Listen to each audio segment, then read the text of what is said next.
এটা হচ্ছে গাজীপুর জেলা, দিরাশ্রম জয়দেবপুর। এখানে আমরা 6 জন ফ্রেন্ড মিলে এখানে 40% জায়গা নিছি। আমরা আমাদের প্ল্যান মোতাবেক এখানে একটা 10 তলা ফাউন্ডেশন দিয়ে আমরা একটা ভবন নির্মাণ করব। চতুর্দিকে আমাদের বাউন্ডারি দেওয়া শেষ। জয়দেবপুরের মধ্যে এটা আমাদের জায়গা। আমরা নিয়েছিলাম এটা 8 লক্ষ টাকা করে। এখানে আমাদের বাউন্ডারি সহ দেওয়া পর্যন্ত প্রায় 1.5 কোটি টাকা মতো খরচ হয়ে গেছে।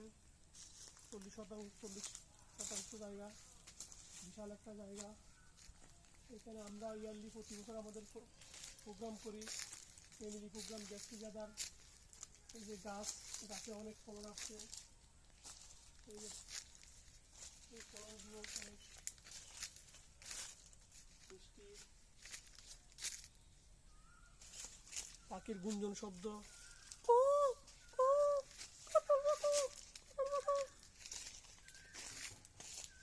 অনেক সুন্দর।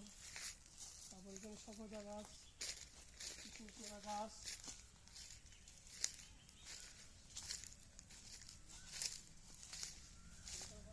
দেখেন সফেদা দুটো বিদেশি জাতের সফেদা গাছ। আর কিছুদিন পরে পাকা শুরু করবে, আর হয়তো 2 সপ্তাহ পরে পাকা হবে। খুব মজা, টেস্টি, অনেক মজা।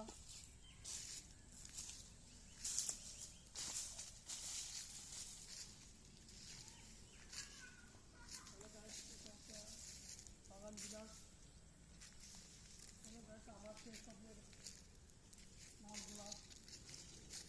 এই লাল গোলাপ অনেক রকম ধরছে। এখানে পুরোটাই লাল গোলাপের বাগান ছিল,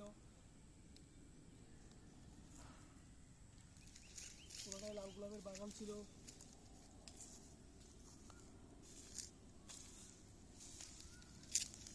আর একটা গোলাপ ফুলের গাছ,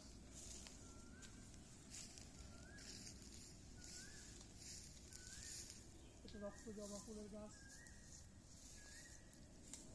এটা রক্ত জবা ফুলের গাছ। এটা হচ্ছে সাদা রক্ত জবা। এটা হচ্ছে আমাদের পেয়ারা গাছ, ঐতিহ্যবাহী পেয়ারা গাজীপুরের। আমরা 6 ফ্রেন্ড মিলে এই জায়গাটা দিচ্ছি 40%। এই দেখেন গ্রামে মানুষ পাতা দিয়ে রাত রান্না করে, মাংস রান্না করে, বস্তায় বস্তায় পাতা এখানে পড়ে থাকে। হ্যালো গাইডস, আপনাদের যদি ভালো লাগে আমাদের এই বাগানে এসে পিকনিক করতে পারবেন। কোনো টাকা পয়সা দিতে হবে না। আমাদের এখানে নির্দিষ্ট বাবুচি আছে, বাবুচি খুব ভালো। বাবুচি হচ্ছে মিস্টার রাশেদ। সেই বিখ্যাত, সে রাশেদের খাবার খেলে একবার যে খাবে সে বারবার খাবে। পিকনিকে আসতে চাইলে সে পিকনিকে চলে আসবে। এই যে কাঠের লাকড়ি, প্রচুর পরিমাণে কাঠের লাকড়ি। এখানে আম গাছ, তারপর ওইদিকে হচ্ছে আমরা চতুর্দিকে লাগাইছি আম গাছ, পেয়ারা গাছ, কাঁঠাল গাছ, প্রচুর পরিমাণে গাছ লাগানো হয়েছে। এখন এটা আমাদের 10 তলা বিশিষ্ট একটা মাস্টার প্ল্যান আছে। এই জায়গাতে আমরা একটা প্রতিজনে ডুপ্লেক্স করে 4টা করে এখানে আমরা ফ্ল্যাট করব। আর বাদ বাকিগুলো আমরা ক্লাব আকারে রাখবো। তারপরে কিছু জায়গা আমরা খেলা মাঠের জন্য বাচ্চারা খেলতে পারে মতো ওই হিসেবে রাখবো। মাঝখানে একটা সুইমিং পুল, টপ ফ্লোরে গিয়ে আমরা সুইমিং পুল করবো ইনশাল্লাহ। সবাই ভালো থাকবেন।